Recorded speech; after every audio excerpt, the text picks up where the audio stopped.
Oke, oleh Bapak Riza Febrianto dari Development and Enablement Engineer Bank Mandiri yang akan membacakan materi mengenai The Banking DevOps Meets in Banking Industry. Pada Bapak Riza Febrianto, kami undang untuk the stage.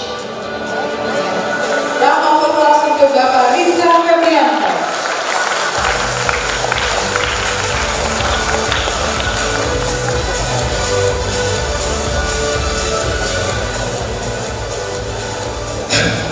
Selamat sore semuanya. Masih pada semangat ya?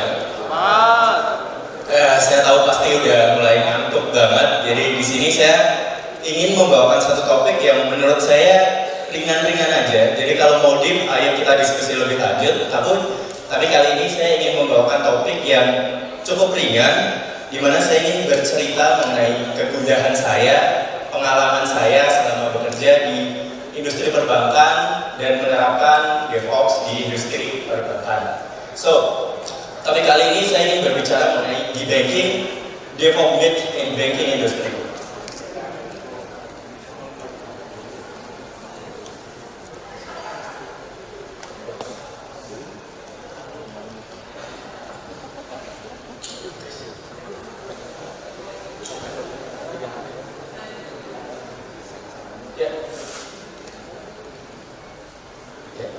Sebelumnya, perkenalkan dahulu, nama saya Riza Febrianto. Saat ini saya menjabat sebagai DevOps Enablement Engineer Lead di Bank Mandiri. Sebelumnya saya sebagai DevOps and Production Support Lead di Genius BTPN. Jadi selama 5 tahun belakangan ini saya belajar untuk mengimplementasikan DevOps di dunia perbankan. Apa saja keluh kesahnya, mari kita cermati selama 20 menitan ini. Next. Di sini yang datang dari dunia perbankan boleh angkat tangan. Berapa banyak? Banyak sih, saya yakin di sini banyak yang datang dari dunia perbankan. Teman-teman pasti sering dengar adanya istilah digital banking transformation atau IT transformation. Saya yakin teman-teman yang datang di sini juga part of the team yang join dalam IT transformation di organisasinya masing-masing. Ya. Sebenarnya apa sih? Mungkin kemarin juga Pak Asmo dari Genius BTPN, dari BTPN udah cerita. Sebenarnya apa sih? Kenapa ini penting? Dan kenapa semua kayak kita harus ada transformation di dunia digital, banking, di dunia IT. Kenapa harus ada transformasi? Ini 3 fakta yang kalau kita googling juga gampang nemunya. Tapi menurut saya ini menarik. Pertama adalah hanya 28% dari Gen Z dan generasi milenial yang percaya pada institusi bernama bank memberikan benefit yang fair dan jujur kepada nasabahnya. Jadi 4 dari 5 generasi Z, 4 dari 5 generasi milenial itu nggak percaya bahwa bank itu memberikan benefit yang oke, benefit yang honest kepada nasabahnya. Next, menurut Gartner, kata Kang Abe tadi, orang Indonesia suka banget Gartner, jadi ini saya comot juga dari Gartner. Ini kita akses mobile banking, kita akses bank kita itu dari mobile banking. Mungkin kalau saya sendiri, saya datang secara fisik ke bank itu bisa dihitung pakai jari tangan lah, 1 tangan lah. Jadi mungkin setahun itu cuma 4-5 kali itu maksimal. Mostly kita open banking, kita open application banking kita bisa sampai 5-4 kali sehari. Jadi kita akses perbankan kita itu mostly lewat our mobile device. Dan menurut survei juga, MX Customer Survey menunjukkan bahwa isi digital banking experience itu lebih penting bagi nasabah untuk membuka rekening barunya dibandingkan teller yang ramah atau staff yang ramah. Iya, karena mostly kita akses our bank using our mobile device.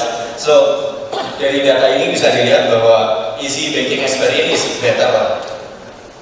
So ini kita lihat tadi bahwa ada beberapa fakta yang menunjukkan banking harus berubah cara kerjanya. Dan dari shift tersebut muncul satu penantang baru di tahun 2018-2019, mungkin tahunnya fintech. kita tahu sendiri 2018-2019 banyak keluar fintech yang solid sampai yang pinjol abal-abal. Semoga teman-teman di sini nggak ada yang terperangkap dalam pinjol abal-abal. Nah, kita lihat sebenarnya fokusnya apa? Kenapa banking dan fintech itu agak berbeda? Kalau kita coba bandingkan, fokusnya itu kalau bank fokus pada manajemen of risk, sedangkan kalau fintech lebih ke customer experience. Dan fokus kedua, ini agak ironis bahwa banking fokus pada trust and security, namun hanya 28% yang percaya banking itu bisa dipercaya. Jadi agak ironis fokusnya bank di sini, tapi nasabah sendiri nggak terlalu percaya. Nextnya, kalau fintech fokus on functionality and convenience. So, fintech bisa lebih agresif, fintech bisa implement something yang memuaskan customer lebih cepat. Kalau banking, there is a lot of things that need to be considered before they do a change. Jadi kalau perumpamaannya sederhananya kayak gini, fintech atau startup itu kayak speedboat yang mereka bisa gerak cepat banget. Kalau bank, terutama bank segede Bank Mandiri, itu seperti kapal ferry tanker yang kita gerakin sekarang mungkin beloknya tuh 10-20 meter ke depan. Jadi ada kayak waktu untuk dia berubah, nggak semudah itu, nggak secepat itu. So, ini satu quote yang menurut saya agak menarik, bahwa installing new digital banking technology itu bagus. Namun yang harus kita perhatikan adalah we need to examine the automated process. Kita harus perbaiki dulu prosesnya yang ada sebelum kita installing a new digital banking. So we are creating a new digital product. Tapi kalau nggak ada proses yang mendasarinya juga, akhirnya itu nggak ada yang maintain, itu nggak jalan juga kayak gitu. So the process itself itu penting banget. Dan salah satu cara untuk memperbaiki proses tersebut adalah dengan proses implementasi DevOps. Ini ada kontradiksi yang kita sering temui di dunia perbankan. Banking fokus on stability, kita tahu itu. Dan banking have a strict segregation of duties, kita juga tahu itu. Dan ini satu frase yang di dunia DevOps kita sering dengar bahwa deploy fast, fail fast, learn fast, improve fast. 4 kata ini kalau saya bawa ke bos saya ini dimarahin. Karena ada kata fail fast. Di dunia perbankan kita nggak boleh salah sama sekali. Toleransi salahnya itu kecil banget. Sedangkan di DevOps, fail nggak apa-apa, as long as you learn and improve. Ya, failnya tetap harus dalam kadar yang manusiawi ya, nggak dalam satu cluster production juga nggak. Kemudian, sebenarnya root cause-nya apa? Kalau kita cari tahu, sebenarnya root cause-nya itu selalu pada 2 hal ini di dunia perbankan dalam proses implementasinya. Selalu legacy, selalu regulasi. Jadi, perbankan kita tahu sendiri suatu industri yang sudah puluhan tahun, yang punya sistem yang udah dari dahulu kala, udah punya proses yang semua orang sudah nyaman dengan hal itu. Prosesnya, people-nya, tools-nya, sistemnya itu udah established dari zaman dulu. Jadi ketika kita coba datang, kita coba implementasi, guys, kita bawa DevOps nih, nggak semudah itu langsung. Oke, we agree with you, we agree with DevOps, kita implement sekarang, nggak semudah itu. Kemudian ada regulasi yang mengatur juga, ada OJK, kita harus proper, pengadaan juga harus proper, karena ada BPK nanti yang ngecek, jadi banyak a lot of things that we need to consider. So, ini DevOps Maturity, semua orang, mungkin teman-teman di sini juga udah hafal banget soal DevOps Maturity ini, dari NoOps sampai Fine-Tune, sampai yang Kang Abi tadi cerita bahwa ada NoOps, ada AIOps, ini di fase ke-4. Nah, saya melihatnya bahwa industri perbankan saat ini ada di 0 sampai 1. Jadi, mereka paham pentingnya DevOps itu apa, mereka paham benefit dari DevOps itu apa, tapi kayak mau mulai melangkah, mau masuk ke DevOps-nya agak takut gitu, agak gayain, ini yakin gak sih proses ini oke gak sih? Karena sistem yang ada udah works. Ya walaupun banyak penantang-penantang kayak fintech dan proses shifting dari masyarakat itu sendiri. So, kita ada di 0 sampai 1. Kita try to implement DevOps. Setelah itu baru kita fundamental achieve, kita monitor DevOps. Habis itu kita bisa ngomong lah soal improvement, soal no ops, AI ops, atau anything yang fancy tadi. Kemudian ini mitos yang sering saya temui ketika saya coba memperkenalkan DevOps di dunia perbankan. Satu adalah ketika suatu institusi sudah nge-hire DevOps engineer, mereka sudah punya DevOps engineer, mereka melihatnya bahwa oh kita udah implement DevOps nih, karena kita udah punya DevOps engineer. Tapi nggak semudah itu juga. Kayak DevOps engineer tanpa dukungan yang benar, ya dia cuma akan bikin CI/CD tapi nggak ada yang pakai. Dia bikin automation tapi ya udah nggak ada yang tahu caranya, nggak ada yang understand tuh implementnya, dan mereka bakal stick ke proses yang lama. So, hiring DevOps engineer doesn't mean you already implement DevOps. Automation bukan DevOps. Automation adalah part of the DevOps. So, banyak yang yakin bahwa yaudah kita udah doing automation nih, SDLC kita udah automate semuanya. Tapi apakah kita already implement DevOps? Enggak juga. Apakah yang kita automate itu benar-benar perlu kita automate? We need to consider that. Dan DevOps itu Dev plus Ops, nggak serta-merta Dev plus Ops juga. Gitu. Di sini ada komponen-komponen lain yang harus kita rangkul. Kalau di dunia perbankan atau di institusi yang besar, banyak grup-grup yang ada di IT itu banyak grup, dari arsitektur, dari security, dari release, dari banyak. Dan ini nggak hanya Dev dan Ops. We need to rangkul semuanya, ayo kita kerja bareng, kita implement DevOps ini kayak gimana. Dan yang paling sering ditemui adalah tools sama dengan DevOps. Kayak biasanya kita pengadaan, oh yaudah kita implement DevOps nih. Kita beli tools banyak, kita beli semua, kita beli yang mahal-mahal, Dynatrace kita beli, terus apa lagi yang mahal? Sulang kita beli. Sulang kita beli. Tapi kalau kita nggak understand how to use-nya, kita nggak bisa ngejahit prosesnya, ya akhirnya apa? Ya akhirnya bakal dikacangin aja, orang nggak bakal pakai. Jadi beli tools yang bagus, not necessary you already implement the DevOps. Dan continuous delivery sama dengan DevOps. Di dunia perbankan yang saya tahu bahwa kita deploy sampai UIT itu oke lah, semuanya automated itu oke.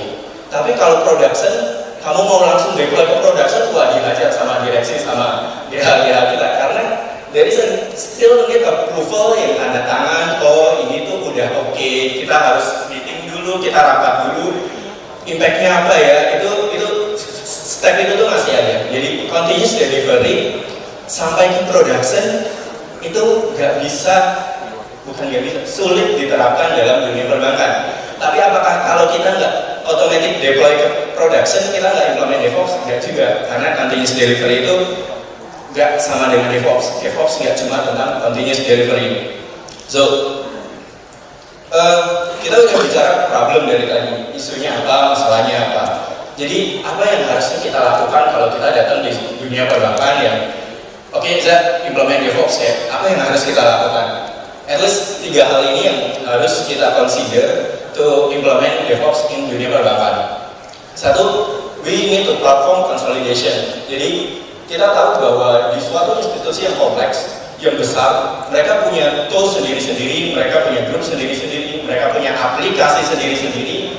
Yang kalau kita coba automate itu ya nggak ada standarnya gimana kita bisa nge-automate.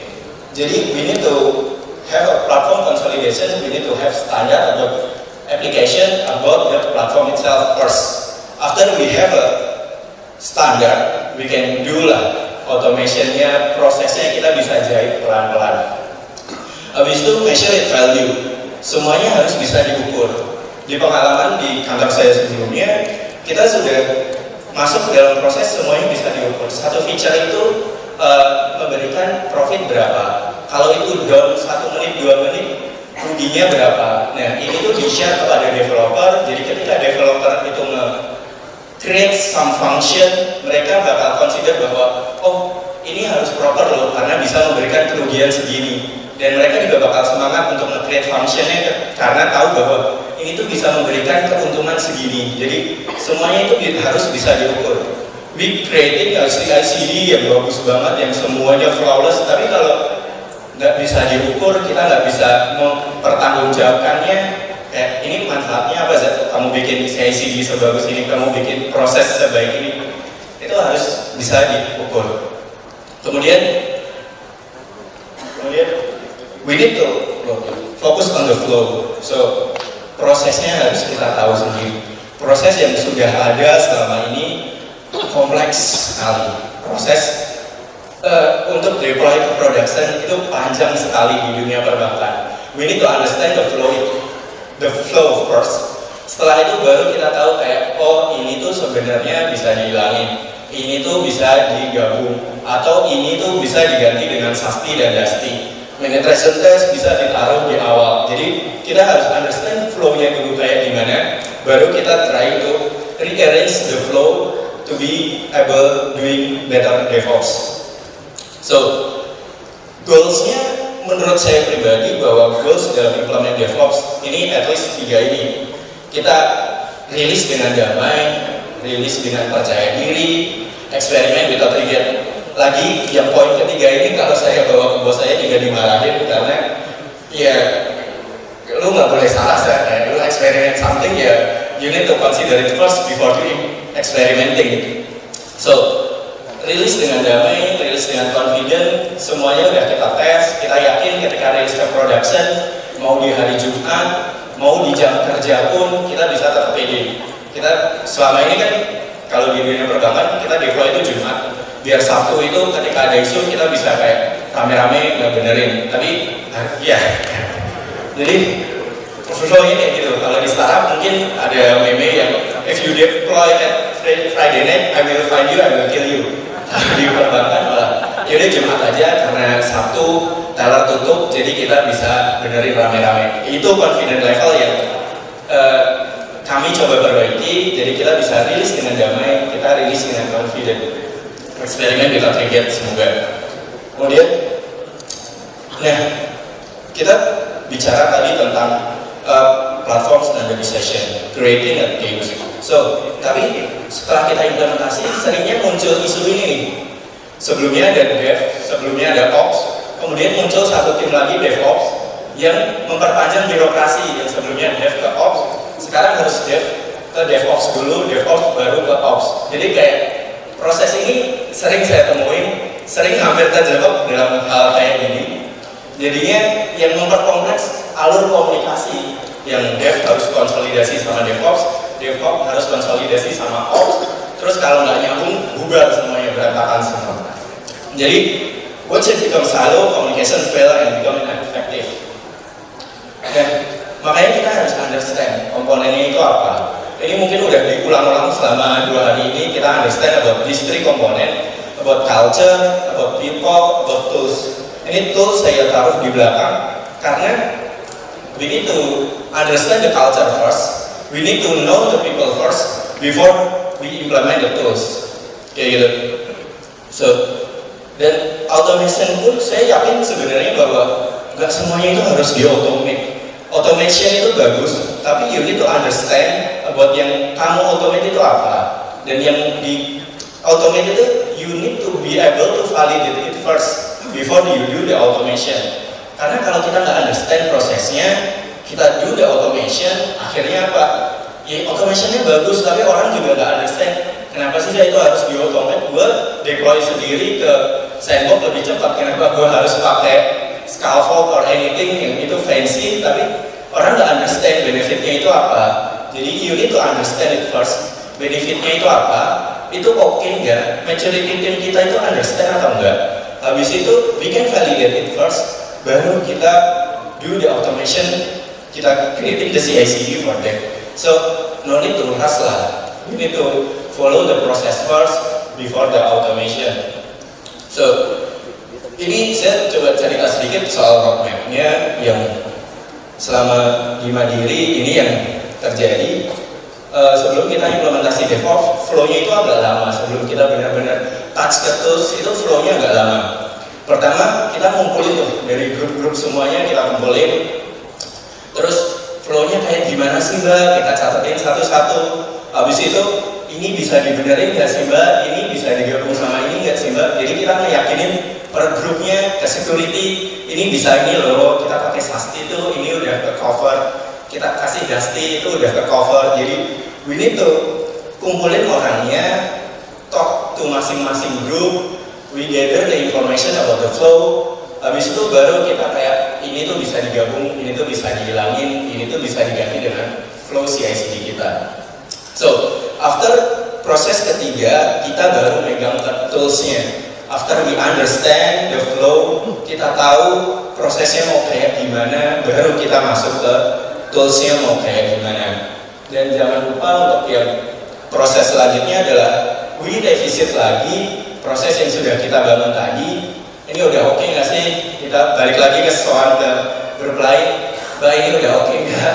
Pak ini udah oke nggak? Oke, ada masukan atau enggak? Jadi prosesnya emang nggak secepat ketika kita di startup, tapi ini menarik gitu karena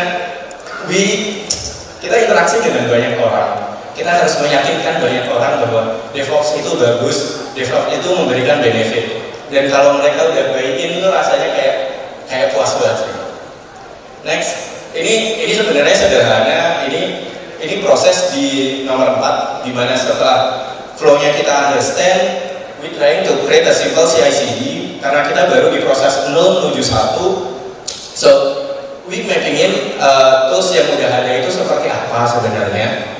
Nah, habis itu kita sambungin. Jadi nggak semuanya itu harus beli, nggak semuanya itu harus pakai yang paling mahal, enggak. Kalau udah ada ya wis, kita cari tahu gimana sih cara jahitnya. Ini gambaran sederhana aja. Next, oh udah, terima kasih. Kalau ada pertanyaan monggo, ini email saya, ini LinkedIn saya, ini Twitter saya kalau ada yang mau follow. Demikian, terima kasih.